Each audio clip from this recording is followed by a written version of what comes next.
समझते हैं रा व्यंजन तथा उसके रूपों को। रा एक लुंठित व्यंजन है और प्रकंपित व्यंजन है। इसका अर्थ है जब हम इसका उच्चारण करते हैं तब जीवा में कंपन होती है, जीव में कंपन होती है, और ये वस्य वर्ग में आता है। वस्य वर्ग में 5 अक्षर आते हैं, ज न स र ल। अर्थात जब हम इन 5 अक्षरों का उच्चारण करेंगे तब जीव हमारी मसूड़ों और दांत से टच होगी। रा के 2 रूप होते हैं, पदेन रूप और रेफ रूप। पदेन रूप में रा पूरा होता है अर्थात स्वर रहित होता है, और ये इसका निशान ये है, किसी अक्षर में नीचे जो लगता है ये रा पूरा होता है।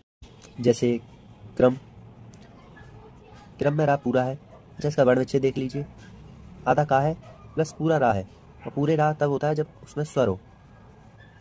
और फिर माँ है आधा और उसमें आ है।